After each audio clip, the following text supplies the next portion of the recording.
한 주일, 지난 주일에 제가 다른 강의가 있었습니다. 조금 말씀드리면 무슨 공무원들, 2급, 3급 공무원들, 중앙부서의 무슨 국과장들이라네요. 저는 그런 그 공무원들 교육에 불려가는 사람이 아닌데 어떻게 이 강의가 있다고 몇 번 말씀을 드렸음에도 불구하고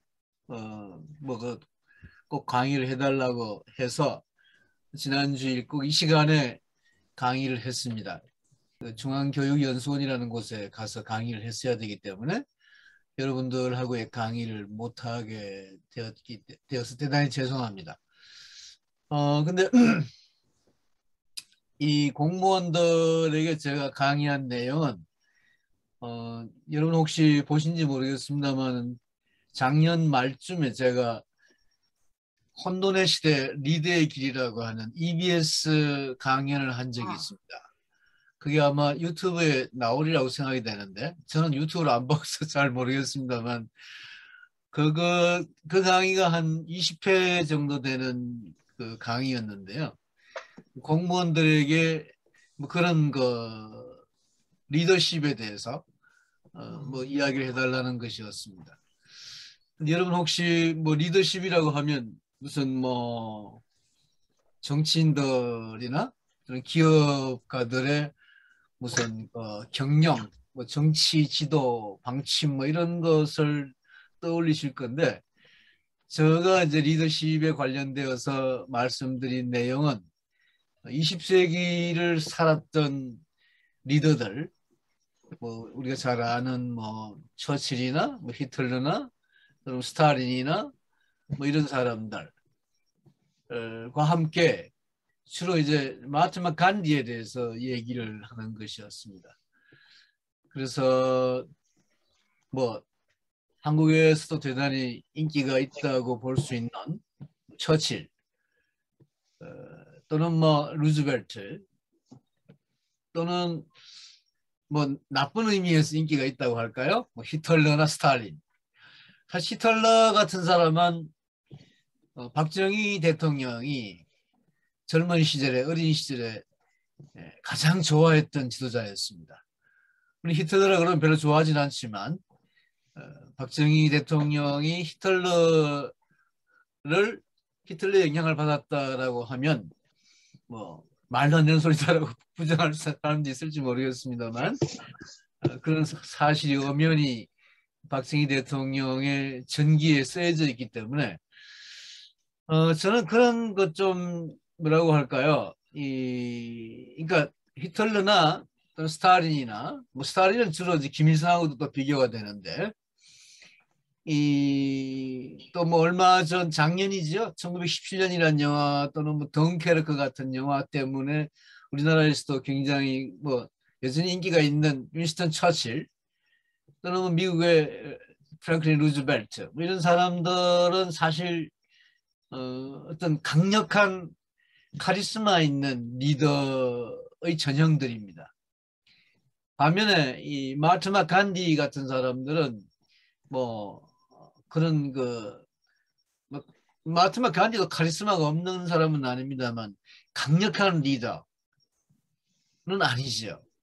오히려 국민들을 섬기는 리더, 그걸 서번트십이라고 합니다만 그런 리더이고 저는 이 마하트마 간디의 리더십이 이 강연에서도 연기를 했었습니다만은 오늘 여러분들하고 이번 8월 9월 달에 얘기하고 있는 인디안들의 어떤 흔히 말하는 추장, 저는 그걸 민족장이라고 부릅니다만은 추장이라는 표현은 뭔가 좀 야만적인 냄새가 나잖아요.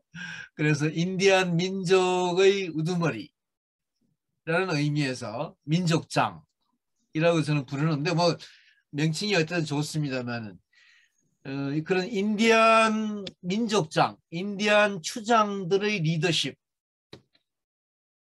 온 것이라고 저는 나름으로 생각을 하고 있고 지금 이 시대에 특히 최근 올해 그리고 내년이 굉장히 지금 대통령 선거, 새로운 대통령 선거 때문에 여러 가지 이야기도 많고 뭐 시끌벅적합니다만, 제가 희망하는 리더는 강력한 리더가 아니라 처칠이나 뭐 히틀러나 스탈린이나 루즈벨트 같은 그런 강력한 리더가 아니라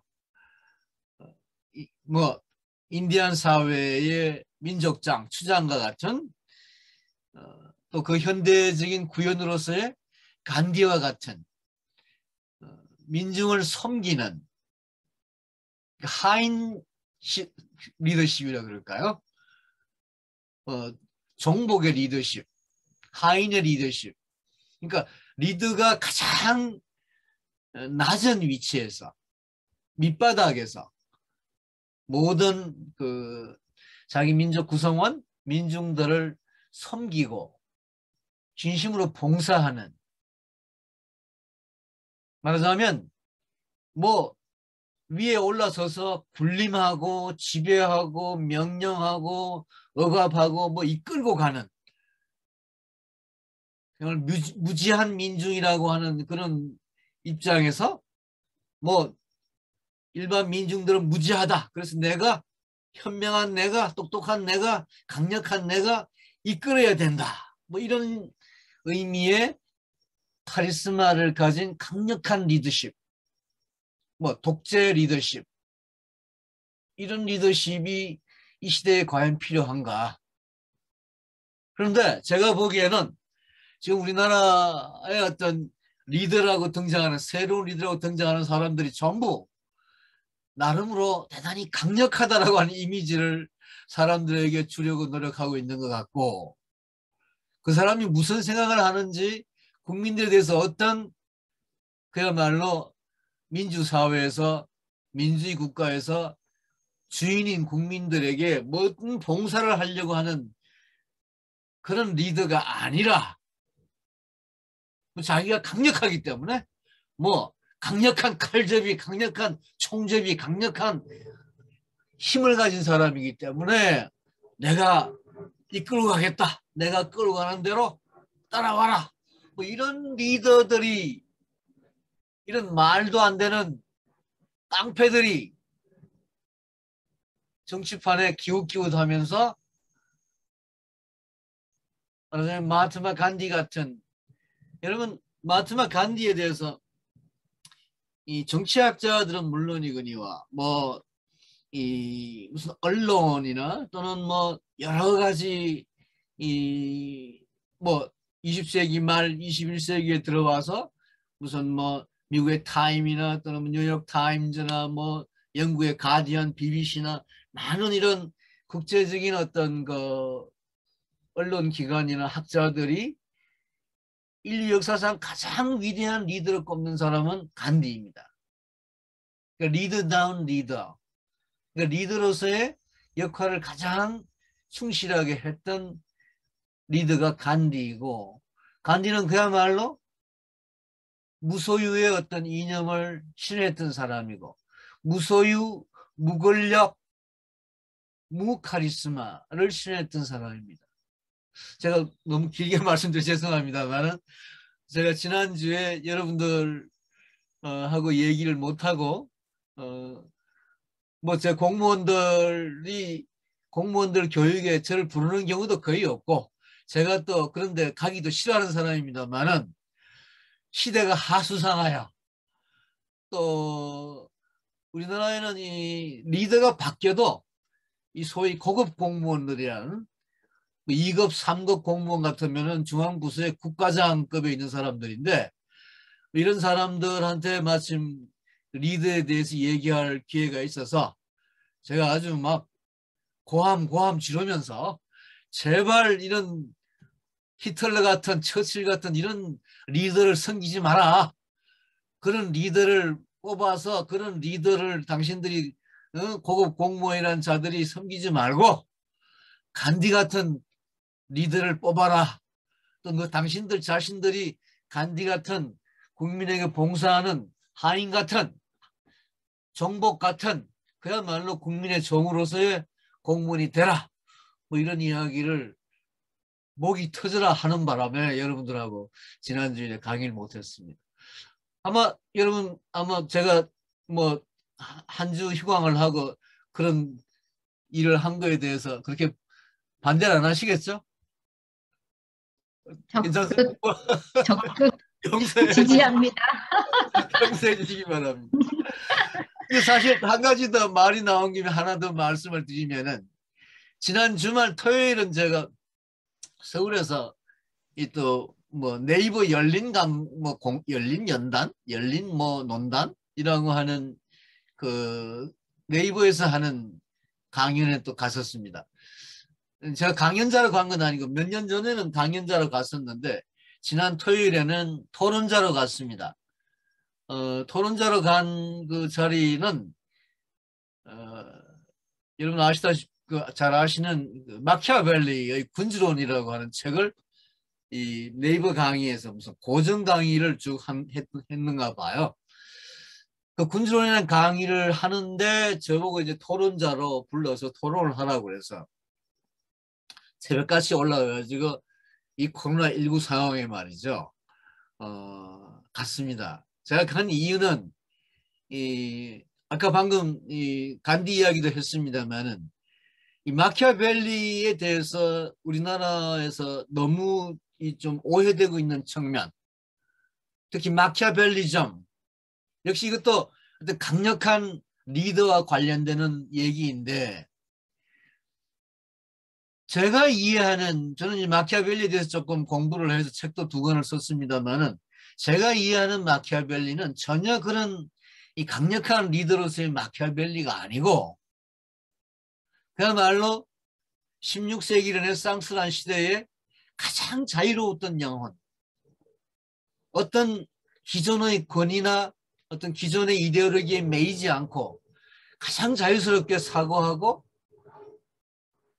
또 어떤 낭만이나 어떤 그 욕망이나 인간의 어떤 원초적인 본능에 대해서도 깊은 관심을 가졌던, 말하자면 중세 천년의 서양의 어떤 기독교 문명이 상당히 원래의 기독교를 왜곡한 권력화된, 권위화된, 국가주의화된 그런 기독교의 권세가 중세 천년을 지배한 것에 대해서 15세기에 뭐 여러분 아시는 종교개혁도 일어나고 르네상스도 일어납니다만은 그 종교개혁과 르네상스를 담당했던 사람들 중에 제가 생각하기에는 가장 자유로운 영혼이 마키아벨리라는 사람이고, 마키아벨리라는 사람이 군주론만이 아니라 뭐 로마사 강의나 리비우스 강의나 많은 책에서 무엇보다도 자신의 조국인 피렌체의 자유,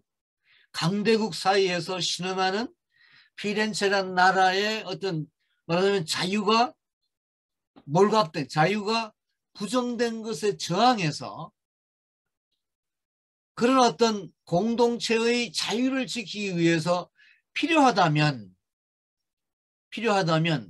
사자와 여우, 말하자면 사자와 같은 힘과 여우와 같은 꾀가 필요하다고 주장했을 뿐인데 군주론에서. 근데 그것도 한 수단으로서 말하자면 피렌체를 민주주의 국가로 지키기 위해서 그런 주장을 했을 뿐인데, 그래서 마키아벨리가 주장한 군주는, 진정한 의미의 군주는 지금 말하는 리더, 우리가 말하는 리더로서 국민이 선출하고 국민이 받들고 국민을 또 그 리더가 함께 조화롭게 그 국민을, 그 민중을, 그 민중 공동체의 어떤 자유를 확보하기 위한 자유의 수호자로서의 리더를 주장한 것이 마키아벨리의 군주론인데, 이게 대한민국에서는 너무나 오해되고 있다. 마키아벨리즘으로 마치 강력한 어떤 리더십을 주장한 사람으로, 특히 우리나라에 그런 말도 안 되는 마키아벨리즘을 전파시킨 사람이 한 사람이 있습니다. 바로 일본에, 여러분 혹시 읽어보셨을지도 모르겠습니다. 시오노 나나미라고 하는 여자입니다. 이 시오노 나나미라고 하는 여자가 제가 80년대 초에 일본에 유학을 했을 때 처음 알았던 여자인데 그 여자 책을 읽고 제가 깜짝 놀랐습니다. 뭐 이런 거지 같은 우파가 그때 여러분 이 시오노 나나미를 비롯해서 많은 일본의 우익들이 이 제일교포 문제나 한국의 민주화 문제에 대해서 굉장히 거부 반응을 보였습니다.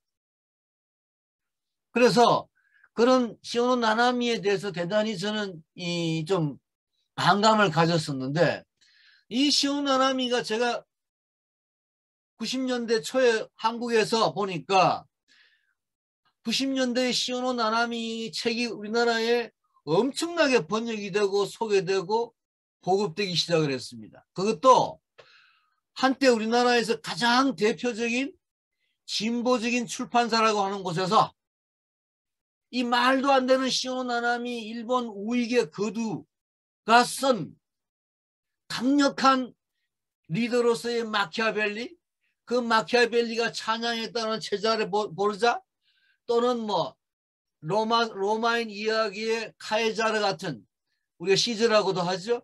그 사람에 대한 찬양. 이게 여러분 이 시오노 나나미의 로마인이라는 책이 삼성을 비롯해서 우리나라 대재벌 기업들이 수십만 권씩을 사서 사원들에게 읽히고 그래서 그 출판사가 우리나라의 한때 유명한 좌파 출판사, 진보적인 출판사였던 그 출판사가 일본 우익을 대표하는 시오노 나나미 책 때문에 출판 재벌이 되었다는 거 아니겠습니까, 여러분? 이게 대한민국입니다, 여러분. 그래서 제가 제가 네이버를 별로 좋아하지도 않고 네이버는 남의 지식을 끌어모아 가지고 지는 아무것도 안 하고 그냥 끌어모아서 그렇지 않습니까? 플랫폼 지식으로 그냥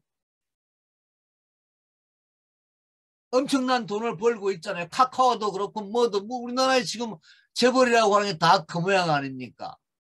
뭐 이 재벌이나 저 재벌이나 뭐 그런 플랫폼 재벌이나 무슨 재벌이나 다 마찬가지입니다만은 그래서 제가 서울 별로 잘 가지도 않는데 또 마키아벨리 욕을 하려고 시오노 나나미 욕을 하려고 지난 토요일에 가서 재단한 욕을 실컷 하고 거기 전부 서울 쪽에 교수들이 쭉 모여가지고 어떻고 저떻고 하는 판인데 이 시골에서 농사 짓는 사람이 여기까지 일부러 올라와서 여러분들 만나는 이유는 혹시나 이 마키아벨리에 대한 강연 네이버의 고전 강의가 또 한국에서 흔히 말하는 강력한 리더를 주장한 그런 어떤 마키아벨리즘의 마키아벨리를 이야기할까 싶어서 내가 마키아벨리 정말 그런 사람이 아니다 라는 것을 주장하기 위해서 올라왔다 이렇게 얘기를 하고 떠들다가 왔는데 방송에 나올지 안 나올지 내부에 나올지 안 나올지 모르겠습니다만은 지난주에는 그런 짓들을 하느라고 농사 제대로 못 짓고 비가 와서 어제 지난주에는 좀 개판이었습니다만은 아무튼 그런 일주일이었습니다. 왜 여러분들에게 이야기를 하는가 하면 네이버 강의가 끝나고 난 뒤에요. 이제 이렇게 사람들 그 네이버 쪽 사람들하고 이렇게 그 준비하는 서울 쪽 교수들하고 만나서 얘기를 하는 자리가 있었는데 그 중에 한 사람이 이렇게 저한테 물었습니다. 아니 퇴직하고 난 뒤 요새 뭐하고 지내냐고. 그래서 제가 우리 이 유튜브 강의에 대해서 이야기를 했습니다.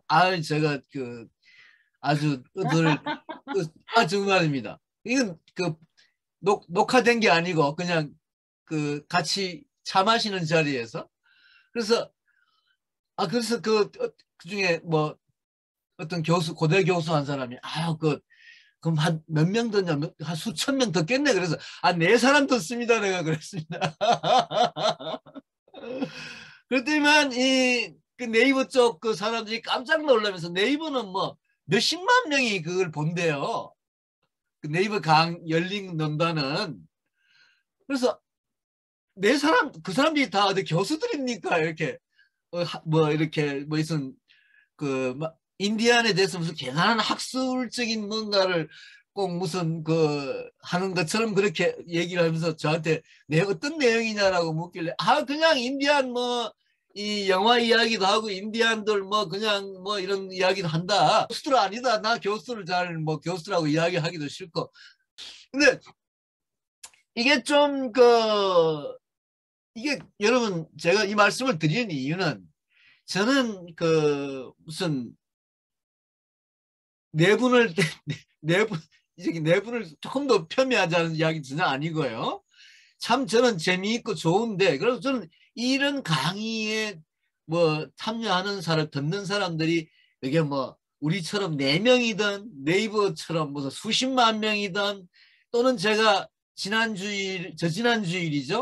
이 대구미술관에 이 도슨트들이라고 있습니다, 여러분. 미술관에 가시면 여러분 이렇게 그림을 해설하는 사람들이 있지 않습니까? 그 사람들 거기 도슨트들도 대부분 한 4, 50대 여성분들이 많으시고 이분들이 대부분 이 미술을 전공하시거나 미술에 대해서 굉장히 조예가 깊으신 분들인데 그야말로 무료로 자원봉사를 하시는 분들입니다. 이분들이 대구미술관이 생기고 난 뒤에 이제 대구미술관이 생기게 10년이 됐는데 10년 동안 그 수십 명이 이 미술관에 오시는 분들을 위해서 이제 그림들을 해설해 주셨어요. 근데 이분들 이 도슨트들이 자신들의 10년 활동을 이제 한번 모아서 그걸 이제 어떤 행사로 자신들이 10년 동안 이렇게 했다. 뭐 또 같이 모여가지고 이런저런 얘기를 하는 자리를 마련하면서 저보고 무료로 제가 하는 강의는 대부분 무료이기 때문에 여러분 무료로 고야에 대한 강의를 해줄 수가 있느냐. 제가 작년에 어디 서울에서 또 무슨 어떤 뭐 그 미술 단체에서 고야에 대한 뭐 강의도 하고 뭐 책을 낸 적이 있어가지고 그래서 제가 지난 주일에는 그 도슨트들을 위한 강의를 했었는데요. 거기도 뭐 이 네 분보다 좀 더 많았습니다만 한 10대 분 됐습니다만은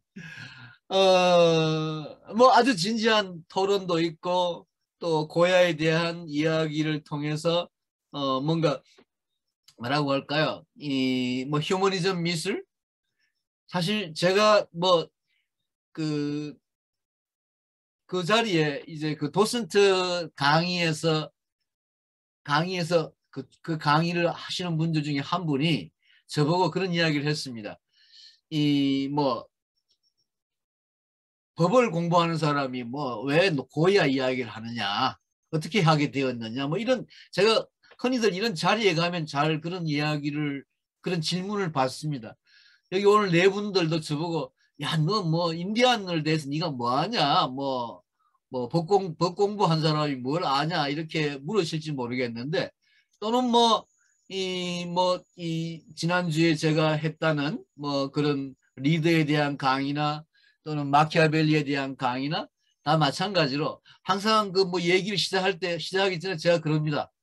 저는 마키아벨리 전공자도 아니고 정치학도도 아니고 무슨 뭐 정치학 교수도 아닌 사람이라고 또는 뭐 리더에 대한 이야기를 하면은 뭐 역시 마찬가지로 뭐 행정학 교수도 아니고 무슨 정치학 교수도 아니라고 이렇게 좀 변명 아닌 변명을 하면서 이야기를 시작해야 되는 그런 입장이 항상 놓여있기 때문에 좀 제가 좀 곤혹스러운데 오늘 여러분들에게 제 솔직한 심정을 말씀을 드리면 저한테는 이제 다 하나같이 일관된 이야기들입니다. 여러분들에게 하는 인디안 이야기나 마키아벨리 이야기나 뭐 리드의 이야기나 간디의 이야기나 고야의 이야기나 또는 뭐 다른 제가 쓴 뭐 수많은 이야기나 다 저한테는 일관된 이야기고 하나로 통하는 이야기이기 때문에 여러분들이 뭐 이 별로 제가 이 두서없이 이것저것 뭐 얘기하고 돌아다닌다고 그렇게 생각하지 말아주시기를 부탁을 드립니다. 아무튼 뭐 최근에 그런 뭐 활동을 하고 있고 또 다 하고 싶은 얘기가 또 많이 있습니다. 아무튼 이 인디안에 대한 이야기를 여러분들과 하는 것은 저한테 대단히 즐거운 이야기고 또 뭐 인디안에 대한 이야기가 저한테는 우리 현실 또 우리가 앞으로 나아가야 할 길 또는 뭐 우리가 고민해야 될 여러 가지 문제를 던져주는 것이기 때문에 저에게는 항상 오늘의 문제이고 또 우리의 문제라고 하는 그런 인식을 하고 있습니다. 저한테는 고야도 그렇고 마키아벨리도 그렇고 간디도 그렇고 항상 우리의 문제이고 오늘의 제가 고민하는 문제입니다. 그래서 뭐 이것저것 뭐 이 나라 저 나라 사람들 이야기 고민한 것들 그 사람들이 살아온 이야기들을 가져와서 좀 더 뭐 풍부하게 우리들의 문제를 좀 다양하게 고민하고 또 그럼으로써 우리가 지금 생각하고 또 경험하고 앓고 있는 이 문제들이 결코 우리만의 문제가 아니고 아주 옛날 인디안들이 고민했고 인도의 간디가 고민했고 500년 전에 마키아벨리가 고민했고 다들 그 시대 그 나라 그 민족 나름의 상황에서 고민한 문제들이었고 따라서 그것은 대단히 보편적이고 인류적인 그런 어떤 공통적인 그런 문제라는 것을 저는 항상 좀 마음속에 새기면서 그런 의미에서 우리가 그 얘기들을 살펴볼 필요가 있는 것이지 단순히 뭐 인디안에 대한 인디안들이 어떻고 저떻고 그 자체의 문제만으로 또는 뭐 간디나 마키아벨리든 고야든 그것이 뭐 어떤 뭐 여행하면서 느끼는 뭐 인도 여행을 하면서 간디 동상을 봤다 뭐 이런 식의 또는 뭐 이 피렌체에서 뭐 마키아벨리를 뭐 떠올렸다 뭐 이런 식의 하나하나 분리된 각각의 어떤 흥미로서의 문제의식이 아니라 저한테는 항상 공통된 문제의식으로 일관된 문제의식으로 그 역사 그 경험들이 다 지금 우리가 살고 있는 이 시대의 경험으로서 당연히 공유돼야 될 공통적으로 인식돼야 될 그런 문제라고 생각하기 때문에 여러분들하고 이런 얘기를 좀 더 하고 싶고 또 그런 점에서 이 우리가 하는 이야기의 중요성을 또 의의를 강조하고 싶은 마음에서 이 말씀을 드렸습니다. 제가 네, 교수님. 저기 안 그래도 간디 얘기를 하셨는데요. 네. 지금 캐나다에 성당이 40개 정도 화재가 일어나고 10개는 소실이 됐거든요. 언제? 그래서 요즘 일어나는 6월 말에서 7월에요. 그래요? 제가 그 소식을 몰랐네. 예. 소실이 됐는데 그게 이제 누군가는 모르지만 인디언들이 자기 아이들이 1200구가 발견되면서 어떤 분노의 포출의 방법이 아닌가 이렇게 뉴스가 나오고 있습니다. 네네. 그런데 이렇게 되면은 또 불을 질렸던 그 인디언은 또 원주민은 또 다시 법정에서 해야 되고 보복이 또 다른 보복을 놔야 되는 이런 순환에 있는데 그러면은 제가 원주민이었을 때는 그러면 내 애가 이렇게 내 민족의 애들이 1200구나 나오고 그랬을 때 어떻게 하는 방법이 좋은지 그것을 한번 교수님께 여쭤보고 싶었습니다.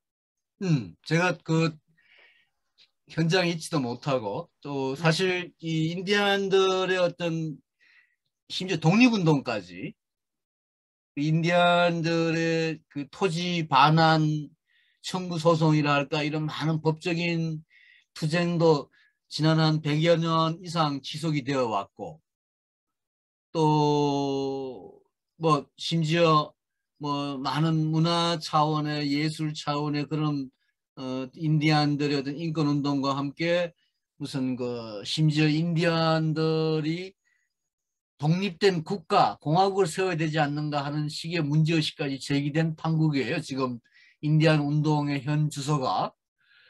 그러나 지금 선생님이 말씀하신 그 뭐 1209 시신이 사실 인디안 기숙학교 그 자체는 그 사실 자체는 역사적으로 벌써 한 100여 년 이상 지난 이야기였죠. 최근에 이제 발굴이 되었습니다만은 그거에 대한 보복으로 사실 폭력 운동이 벌어지고 있다는 것은 대단히 물론 뭐 이해가 안 되는 바는 아니지만 대단히 유감스러운 일이지요. 인디안 운동이 뭐 초기에는 특히 70년대, 60년대, 70년대, 80년대까지만 하더라도 상당히 폭력적으로 일어났었는데 80, 90년대 이후 2000년대 오게 되면 주로 이제 법적인 어떤 소송을 통해서나 또는 평화적인 어떤 인권 운동의 차원으로 진행되고 있는 게 뭐 최근에 또 경향인데 그 시신이 발견되는 것이 굉장히 좀 자극이 된 것 같아요. 저는 사실 그런 폭력 운동에 대해서 굉장히 좀 반대를 하고 유감을 그러니까 이 캐나다 정부나 또는 카톨릭 측에서 보다 적극적으로 어떤 용서를 구하거나 어떤 그 나름의 어떤 보상 조치를 한다거나 뭐 이런 어떤 적극적인 제스처를 좀 취하고 있지 못하기 때문에 또 그런 반발이 그런 좀 엄청난 폭력적인 반발이 생겨난다는 측면도 없잖아 있는 것 같습니다. 제가 만약에 그 당사자라면 저는 비폭력적인 어떤 평화운동의 차원에서 여러 가지 뭐 시위나 또는 뭐 항의나 또는 법적인 어떤 소송을 준비한다거나 뭐 이런 방식으로 대처를 해야 된다고 생각하는데 최근에 이 또 코로나19 사태 이후에 인디안에 대한 차별, 이 백신 문제라든가 이 의료 보장 차원에서 이 인디안들이 또 어떤 좌절감을 느끼고 있기 때문에 뭐 그런 것이 좀 뭐 가중되어서 그런 폭력적인 사태가 벌어지고 있지 않는가 대단히 우려스럽게 생각을 합니다.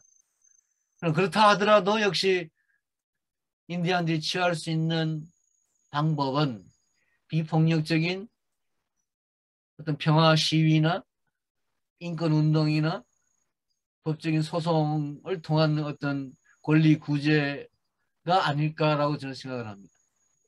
그런데 제 생각에는 그 정부가 그 인디언 보호구역으로 옮기고 네.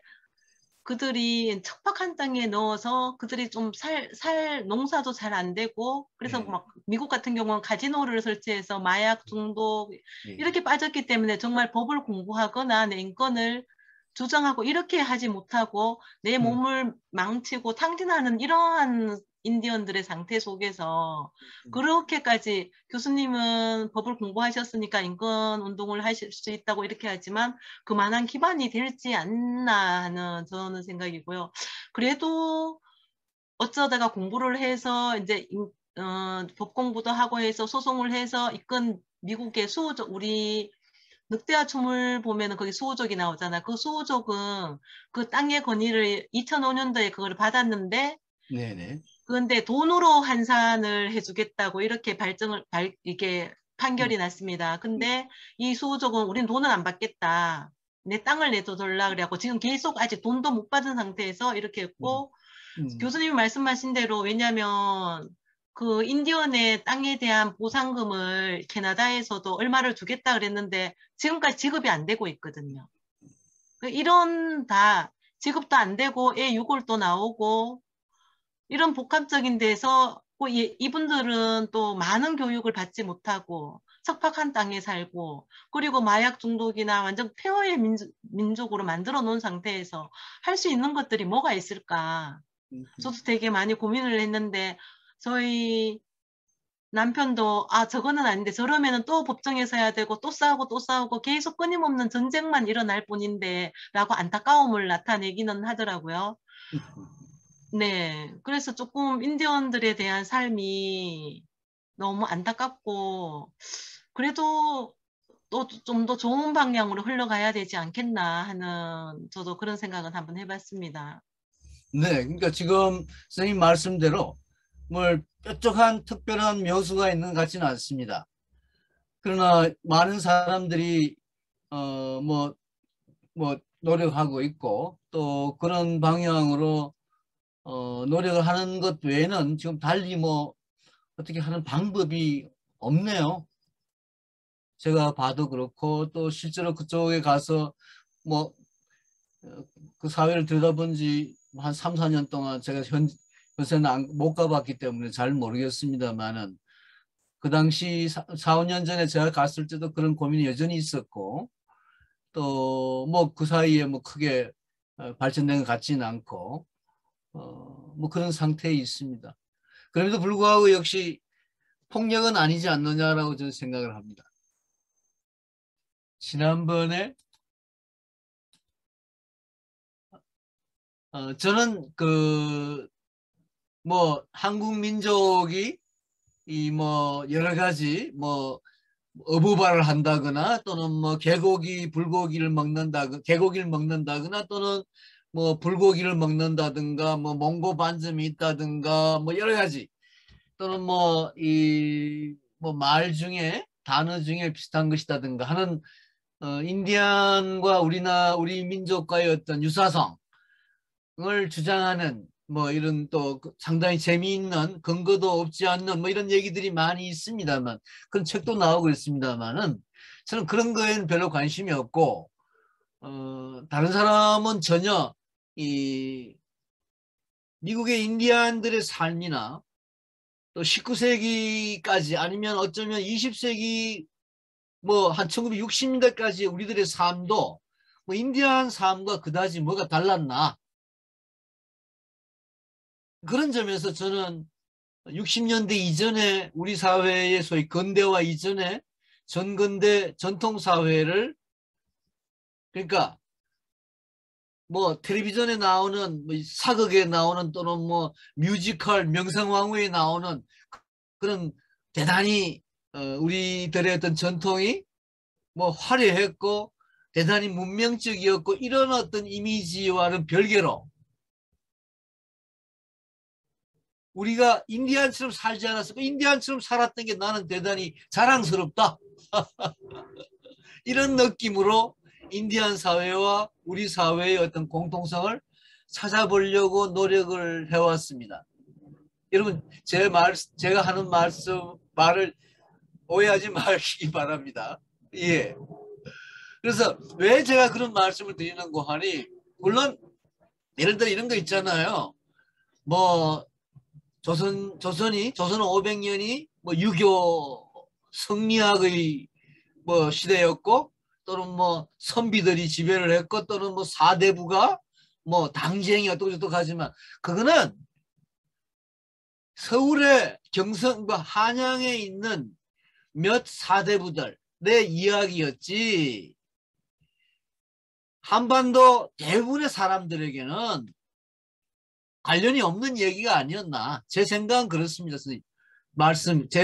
제 느낌은 그리고 뭐 단군 이래로 우리가 국가를 형성해서 뭐 단일 민족 국가를 형성해서 뭐 통일된 중앙 집권 국가를 형성했다? 무슨 그런 소리가 가능하나? 제 생각에는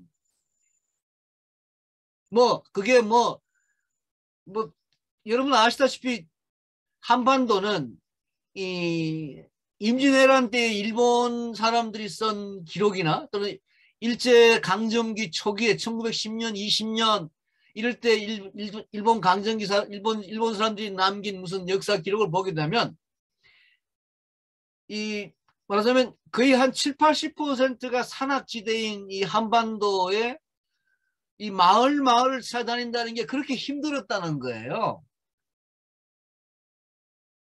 그래서 이 1905년 이럴 때 이제 토지조사 같은 걸 하게 되는데요. 이 토지조사를 하면서 이제 등기제도라는 걸 우리 역사상 최초로 이제 일본 통감부가 우리 우리 국민들에게 이제 그걸 이야기를 합니다. 그런데 일제강점기가 끝날 무렵 때까지, 끝날 1945년 8월 15일 해방될 때까지 우리나라 사람들이 등기 제도에 의해서 등기를 한 비율은 그다지 높지 않았습니다. 그러니까 이 소유권 의식이라고 하는 것이 존재하지 않았고, 더더구나 뭐 대부분의 지역에는 그런 어떤 이 무슨 이 중앙 집권적인 명령에, 그러니까 말해서 국가의 어떤 명령에 의해서 법률 제도에 의해 가지고 지배를 하는 그런 어떤 상태가 아니었다라는 거죠.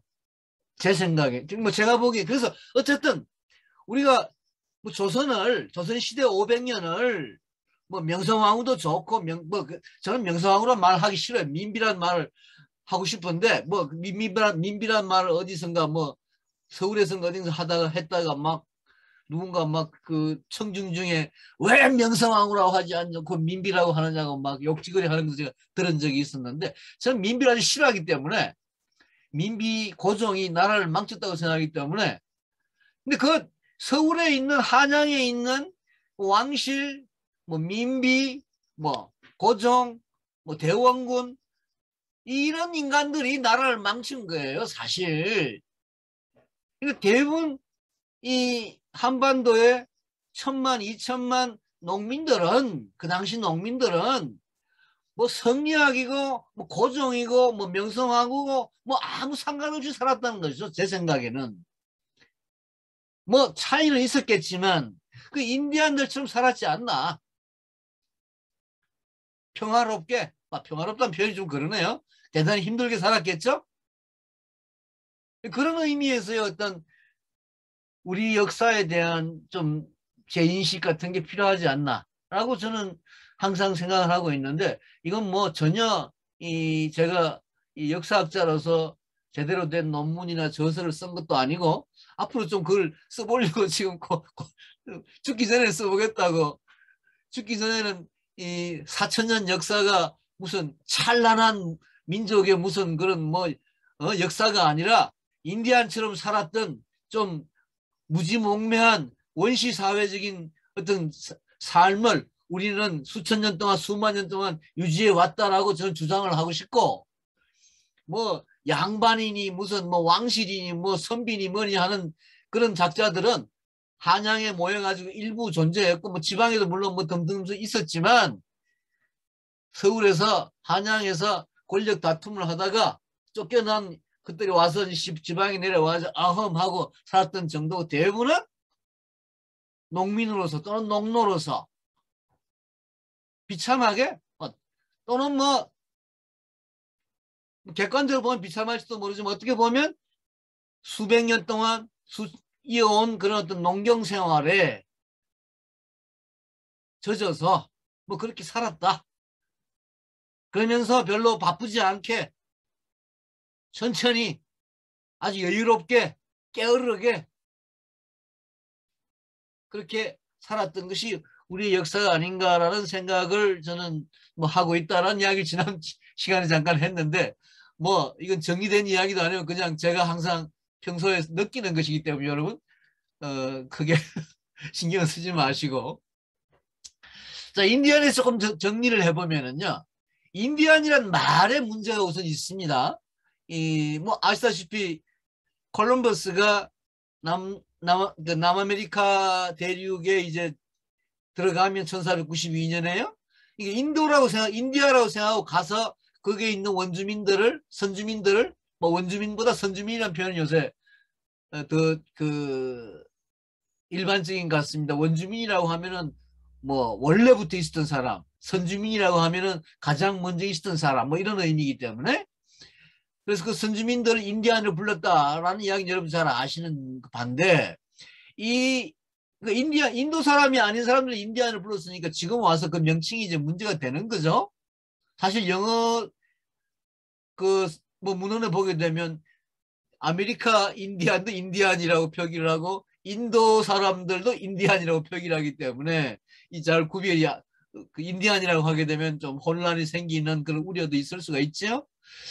그래서 뭐 예컨대 뭐 아프리칸 아메리칸이라고 하듯이 요새 뭐 아메리칸 네이티브스라고 표현하기도 뭐 다른 여러 가지 또 인디안들을 부르는 나름으로 적합한 이름이라고 하는 그런 명칭들이 생겨나고 있는데 별로 뭐 각각 나름으로 의미는 있지만 저는 여전히 뭐 인디안이라는 어떤 관용어 이게 뭐 크게 무슨 모멸적인 어떤 그런 인종차별적인 그런 의미를 담고 있지는 않기 때문에 인디언이라는 말을 써도 안 좋겠나 뭐 이런 정도로 생각을 하고 있습니다. 아무튼 이 아까 그 김민환 선생님도 말씀하셨습니다만은 이 인디언에 대한 이 서양 사람들의 어떤 그 정책이라고 하는 것은 동화와 격리, 차별 그리고 거류지에 이제 사실 마린 리저베이션 거류지 뭐 짐 리버스라고 하는 사람의 노래에도 나오는 인디안 리저베이션이라는 뭐 이런 표현이 있습니다만 대단히 평화롭게 묘사가 돼 있지만 뭐 꼭 저 푸른 초원위에 같은 노래처럼 그러나 거류지라고 하는 리저베이션이라고 하는 것은 사실 이 나치가 유대인을 강제 수용소에 처박아 놓은 그런 어떤 것하고 전혀 다른 바가 없죠. 사실 이 히틀러가 그런 유대인 강제 수용소를 만들 때에 힌트를 받은 것이 미국의 19세기부터의 어떤 인디안 리저베이션이었습니다. 남아프리카의 아파트하이트, 말하자면 그건 인종격리라고 할 수 있는 그런 19세기부터의 남아프리카 연방에서 행해진 흑백 인종격리, 아파트하이트, 또 마찬가지 미국의 인디안 리저베이션으로부터 힌트를 얻은 것이었습니다. 그러니까 사실은 히틀러가 미국으로부터 배웠다라는 거죠. 여러분 아시는 뭐 포드 자동차를 만든 헨리 포드 같은 사람은 아주 철두철미한 반유대주의자였습니다. 미국의 뭐 상당수의 어떤 재벌 기업들, 정치인들 대부분 반유대주의자들이었죠.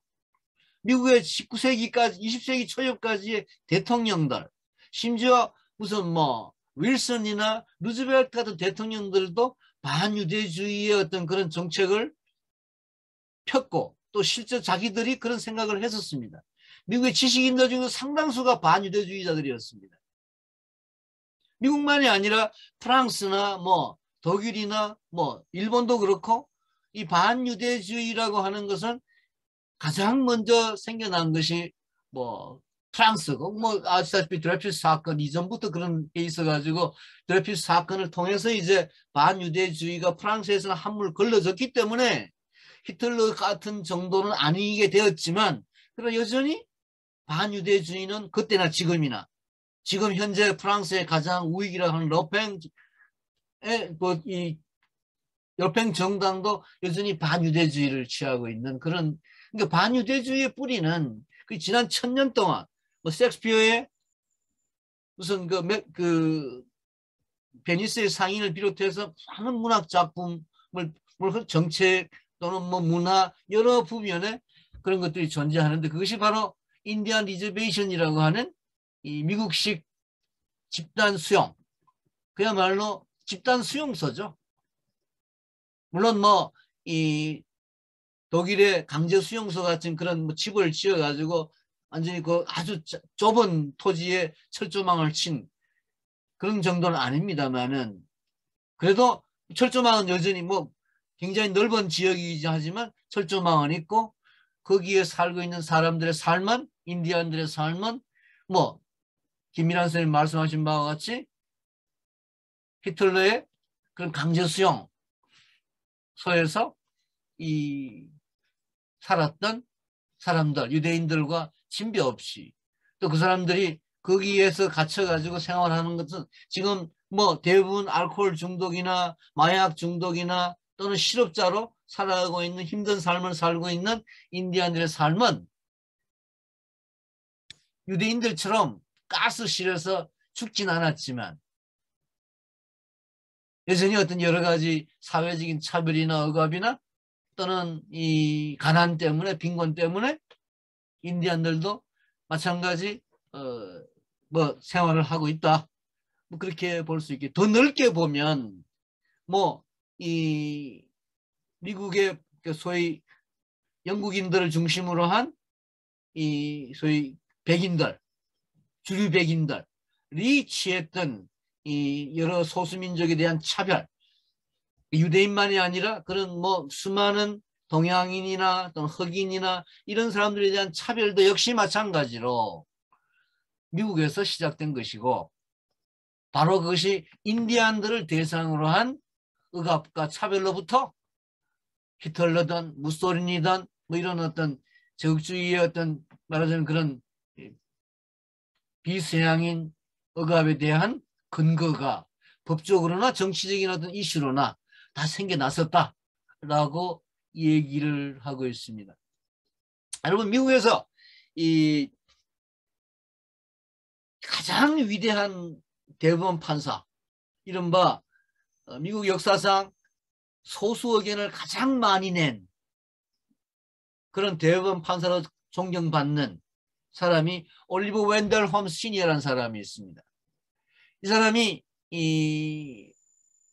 말하자면 미국에서는, 미국 사법의 역사에서는 미국인의 어떤 인권 신장을 위해서 소수 의견을 가장 많이 낸 사람인데, 그러나 인디안 규제에 있어가지고 철두철미 인디안 차별주의자로 살았습니다. 뭐 그런 어떤 이중성. 그러니까 미국에서 가장 진보적인 사람들도 인디안 문제와에 관해서는 가장 극단적인 어떤 차별을 용인하고 주장했던 사람들이다라고 하는 이야기입니다.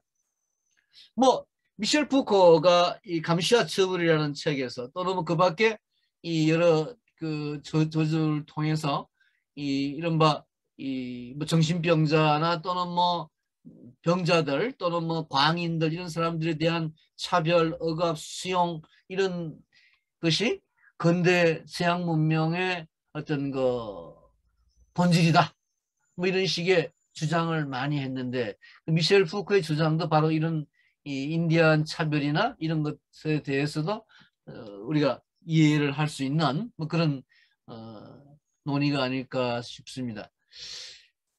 여기 대한 뭐 대안으로 최근에 뭐 복수문화주의, 문화다원주의 또는 뭐 정체성주의 뭐 이런 것들이 논의가 되고 있는데, 뭐 상세히 설명드릴 뭐 이 시간은 별로 없습니다만, 아무튼 우리가 이런 그 말하자면 인디언들의 뭐 존재 자체를 인정하는, 소위 일종의 말하면 인정투쟁 같은 이런 측면에서 뭐 우리가 지금 안고 있는 뭐 오늘도 뉴스에 뭐 아프가니스탄 사람들을 수용하는 문제에 대해서 뭐 이런저런 논의가 있는 거를 보도를 봤습니다만, 뭐 한국 사람들이 가지고 있는 어떤 배타성 문제, 이런 것도 대단히 좀 이 인디안에 대한 서양인들의 배타성과 거의 같은 맥락의 문제가 아니라는가라고 저는 생각을 하고 있습니다. 대구만 하더라도 최근에 뭐 경북대학 주변에서 이 이슬람교 기도소를 만드는 문제 때문에 지금 주민과의 어떤 갈등이 생기고 있다는 보도를 몇 달째 지금 보고 있습니다만은, 아마 아프가니스탄에서 또 이 사람들이 들어오게 되고, 글쎄 모르겠어요. 뭐 이 코로나19가 어떻게 전개될지 모르겠는데, 보다 좀 더 심각한 난민 문제가 발생할 가능성이 있을 것 같아요, 제 생각에는.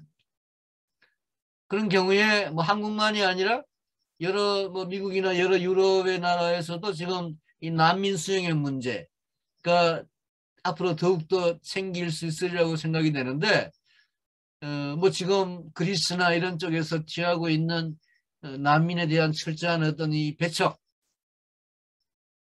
같은 이런 태도가 우리나라에서도 뭐 우려되는 이런 그 시점이기 때문에, 뭐 인디아 문제는 여전히 그런 점에서 말하자면 이 단일 문화주의, 단일 민족주의, 단일 혈통주의 뭐 이런 어떤 우리의 어떤 좀 고정된 관념과 함께 여러 가지 새로 제고해야 될 문제가 많지 않나라는 생각이 듭니다. 이 레슬리 실코라고 하는 여자 작가가 쓴 의식이라고 하는 세레모니라고 하는 1977년의 소설이 최근에 이 인디안 문제를 다룬 이 굉장히 중요한 작품이기 때문에 여러분들 혹시 시간이 있으시면 한번 읽어보십사라고 소개를 합니다. 지난번에 여러분 이 강의를 하기 전에 소개된 김민환 선생님이 소개한 몇 편의 영화 중에 작은 거인이라고 하는 옛날 더스틴 호프만이 나온 그 영화가 있었는데 그 영화의 주인공 비슷한 사람이 이 의식이라는 소설의 주인공이 타요라고 하는 사람이 나오는데요. 그러니까 말하자면 혼혈하죠. 백인 남자, 백인 아버지와 그 인디안 어머니 사이에 태어난 뭐 더 리틀 빅맨, 작은 그 리틀 빅맨도 마찬가지죠. 더스틴 호프만도 그런 혼혈하고 태어나서 뭐 이 인디안 사회에 살기도 하고 백인 사회에 살기도 하고 여기 갔다 저 갔다 왔다 갔다 하면서 느끼는 어떤 정체성의 혼란 또는 그 뭐 그런 문제를 이제 고민을 하게 되는데 이 실코가 쓴 의식에서도 그런 그 문제들이 다루어집니다.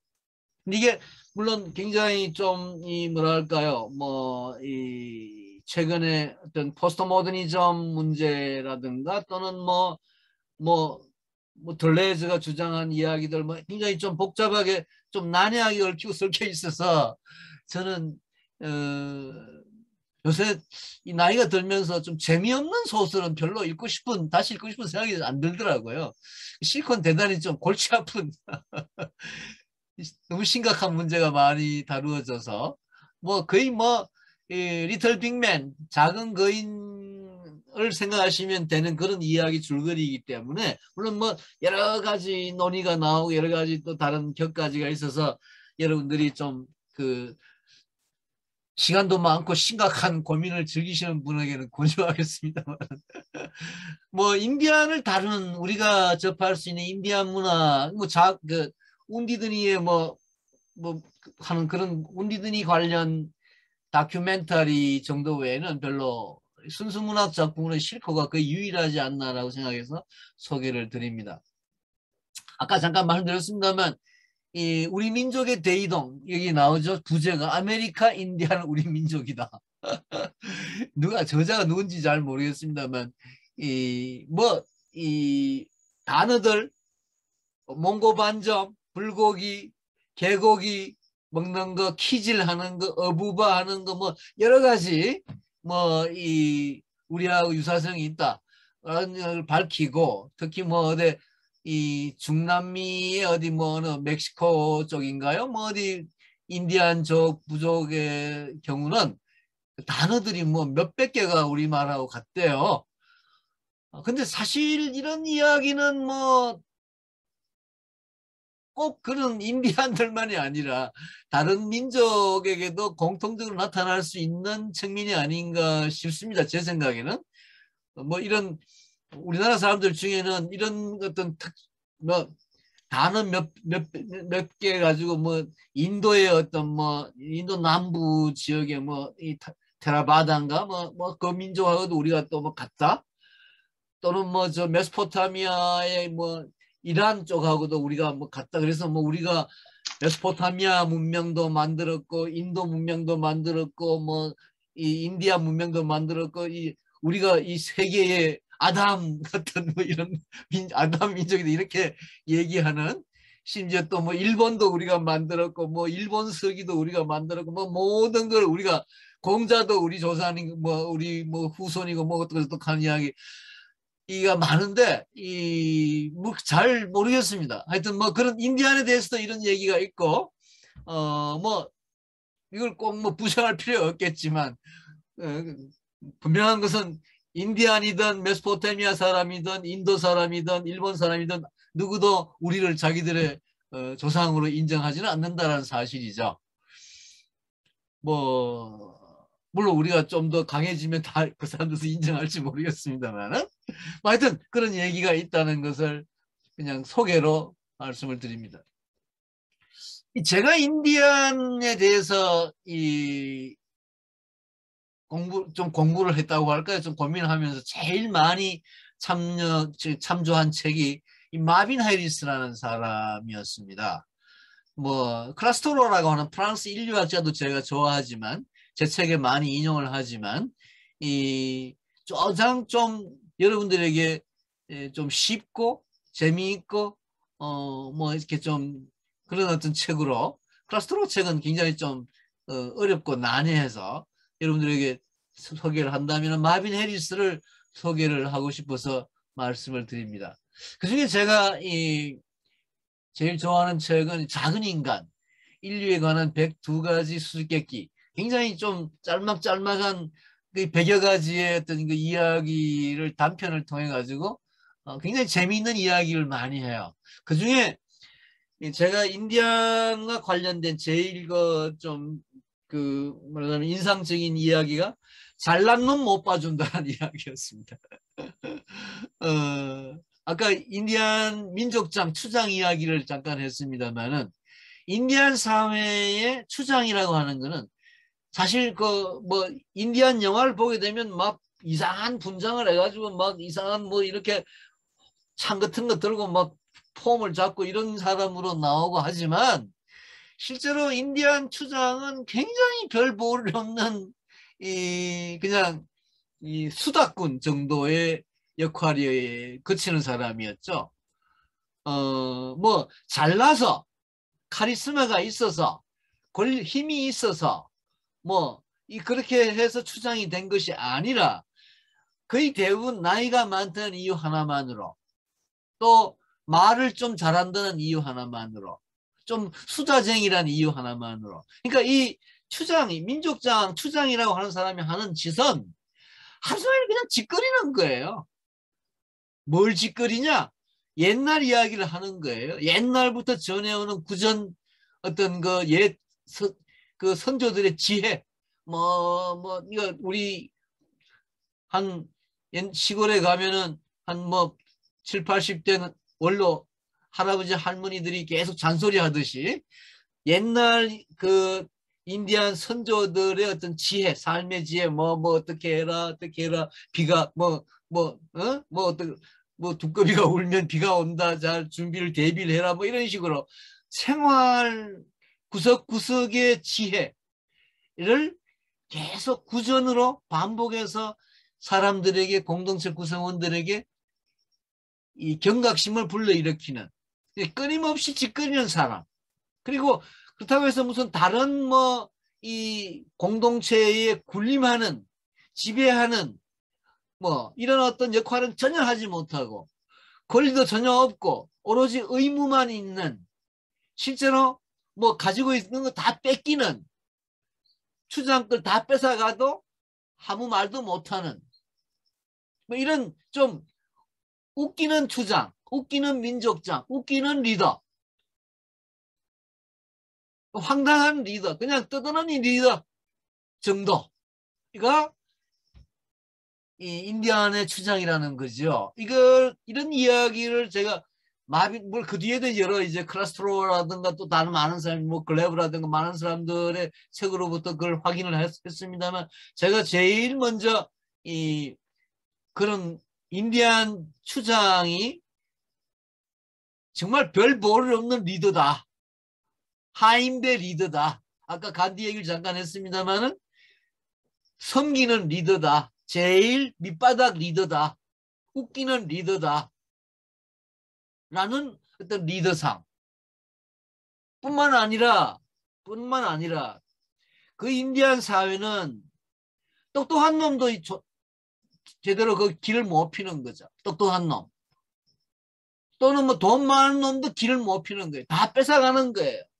그 뺏어가는 것이 또 잘난 놈은 똑똑해서 잘나든 돈이 많아서 잘나든 힘이 세서 잘나든 하여튼 보통 수준을 넘는 인간들은 이거는 그냥 꺾이는 거예요. 우리나라 사람들 중에 돈을 많이 버는 사람들을 멸시하기 때문에 이게 자본주의 사회의 원리에 어긋난다라고 서운해하는 사람들이 있는 것 같아요. 저는 내보다 돈 많이 버는 놈 그 꼴 보기 싫지, 밉지, 그 욕 좀 해야지. 나보다 잘난 놈, 나보다 공부 잘하는 놈, 제가 하도 공부를 못해서 이런 말씀 드립니다. 아, 이거 뭐 좀 기억력 좋다고 말이야. 뭐 어떻고 1등 해서고 말이야. 서울법대 가고 말이야. 뭐 어떻고 하는 인간들. 아, 꼴보기 싫죠. 저건 재수해가 떨어지고 했거든요. 그런데 못 가가지고. 이런, 이게 또 넋두리가 되어서 죄송합니다만, 잘난 놈 못 봐준다. 그러니까, 이, 인디안 사회가 여러분, 제가 인디안 사회를 아나키 사회라고 이야기하는 국가도 없고, 사유재산도 없고, 권력도 없고 하는 그런 어떤 사회라고 하는 거는 이게 무슨 뭐 원시 수렵 채취 사회이기 때문에 자연스럽게 그렇게 된 게 아니라 그때나 지금이나 옛날이나 지금이나 뭐 지금은 다르죠. 이른바 농경사회 이후에 지금부터 한 10,000년 전에 농경사회가 성립이 되면서 계급이 생기고 구분이 생기고 전문화가 생기고 잘난 놈이 생기고 지배자가 생기고 부자가 생기고 하는 이 시대 이전의 사회. 우리 같으면은 적어도 한 19세기 이전의 우리 사회, 인디안 사회, 원시 사회라고 하는 사회는 기본적으로 계급이 없었기 때문에 모두가 자유롭고 평등했기 때문에 잘난 놈이 존재하면 끄집어내린다는 거죠. 똑같이 비슷하게 살기 위해서. 똑같이 비슷하게 살기 위해서. 제 생각엔 여러분, 제 생각에는 대학을 나오든 고등학교를 나오든 초등학교를 나오든 서울법대를 나오든 뭐 어디를 뭐 나오든 간에 대충 사람은 한 40, 50 되면은 비슷한 재산을 가지고 자식에게 비슷하게 물려주고 자식 결혼이나 자식 뭐 이런 걸 비슷하게 별로 그렇게 남 눈치 안 보고 남에게 열등감 느끼지 않고 좀 비슷하게 사는 삶이 그런 공동체의 삶이 저는 옳다고 생각을 해요. 무슨 뭐 99%는 막 가난하고 1%는 대단히 부자인 이런 세상은 이건 잘못된 세상이라는 거죠. 그런 어떤 그것이 잘못되었다라고 한 그것이 또 인류 역사상 극히 최근의 현상이지. 지금부터 한 100년 전까지만 하더라도 인류는 수천 년, 수만 년을 비슷한 수준으로 함께 살아왔다. 비슷한 수준으로 함께 사는 게 행복한 거다. 이런 게 인디안들의 삶의 지혜로부터 저는 배웠다고 생각을 하는데 아무튼 이 지배나 어떤 우월이나 뭐 이런 우두머리나 뭐 리드나 뭐 카리스마나 이런 어떤 권위, 권력 이런 거에 대한 비판이 인디안 사회의 가장 특징이 아닌가. 그런 점에서 저는 인디안 사회를 아나키 사회라고 부르는 것이고 그런 인디안 사회가 참된 민주주의 사회다 라고 생각을 해서 제가 이번 강의에서 주로 말씀드리는 제 책을 인디안 아나키 민주주의라고 이름을 붙였습니다. 이 마빈 해리스 책이 그 밖에는 많이 있습니다. 문화의 수수께끼, 문화유물론, 식인과 제왕, 뭐 우리나라에도 이 마빈 해리스 책이 꽤나 번역이 많이 되어 있어요. 1927년에 태어나서 2001년에 죽은 사람인데, 제가 대단히 좋아하는, 뭐 완전히 다 이 사람 이야기에 찬성하는 건 아닙니다만, 이 사람의 독특한 사상을 흔히 문화유물론이라고 합니다. 문화란 결국 인간의 생존과 번식을 위한 것이다 라고 하는 주장, 뭐 굉장히 좀 더 복잡한 이론이 들어가야 되겠습니다만 마빈 해리스를 잠깐 설명을 드렸습니다. 인디안 역사에 뭐 지난번에 잠깐 언급을 했습니다. 운디드니라고 하는 그 학살 1890년 수족 다코다의 수족이 이제 당했던 그 운디든이라는 곳에서 1876년에 카스가 리틀 비콘이 전투가 있었고 1868년에 조약이 체결됐는데 인디안 토지를 보호한다라고 하는 그런데 거기에 대해서 이제 이 미국 정부가 지키지 않았기 때문에 이 수족이 저항을 한 것을 미군이 미국 그 기병대가 처참하게 억압한 사건이었습니다. 이게 1973년에 다시 73일 저항이라고 하는 사건으로 재생이 되었는데요. 뭐 여기 뭐 여러 가지가 조금 제가 인디안 그 뭐 관련된 이야기들을 인용을 해봤는데 그냥 시간 관계상 그냥 지나가겠습니다. 뭐 추장들의 이야기, 뭐 이런 그 당시에 어떤 인디안들의 어떤 심경 같은 것들이 뭐 있어서 소개를 했습니다만 그냥 나중에 혹시 시간 있으시면 한번 읽어보시기를 바라고, 이 뭐 인디안의 최근에 어떤 그런 처지를 가장 그 상징적으로 보여주는 것이 거의 같은 지역이죠. 러시모어에 있는 그 미국 대통령 4명의 거대한 이 돌산을 깎아 만든 그 하고 거기서 한 20km 정도 떨어져 있어요. 크레이지 호스상 마찬가지 만들어오고 있는 이건 인디안 추장, 민족 대표적인 민족장의 어떤 그 얼굴을 지금 만들고 있는 거죠. 러시모어라고 하는 사실은 이 산이 인디안들의 어떤 성산이죠. 뭐 인디안 리저베이션의 이 노래가 아까 잠깐 언급을 했습니다. 폴 리버스죠. 드라이드스라고 하는 악단이 이제 노래한 그 노래가 있습니다. 뭐 혹시 뭐 유명한 곡이기 때문에 여러분도 아마 들어보시면 아실 것 같아요. 지금 미국의 리저베이션, 그러니까 그류지가 310개소 정도가 있고 전체 면적은 한반도보다 더 넓습니다. 현재 미국의 인디안 민족은 202종족, 대부분 보호시설 내에 있고 학교는 무료입니다만은 나이 든 계층은 마약, 알코올 중독, 사냥 등 소일 그대로 지내고 있는, 이제 비참하게 지내고 있죠. 그류지의 그리고 지난번에 이 PPT를 만들 제가 그 인디안들을 처음 만났을 때 그 인디안 저를 보고 인디안이다라고 하는 이야기를 들었다고 말씀드렸습니다만은 사실 인디안들의 어떤 그 자각이라고 할까요? 최초의 인디안 역사가가 로버트 비블이라고 하는 사람이 17세기 사람이었습니다. 이 사람이 쓴 History and Present State of Virginia 1715년에 쓴 이 책의 첫 문장이 나는 인디안으로 시작되는, 여기 보시면 이 책인데요. History and the Present State of Virginia in 4 parts 있고 여기 제일 마지막에 by a native and inhabitant of the place라고 해서 자기가 이제 그 인디안이라고 하는 걸 밝히고 있습니다.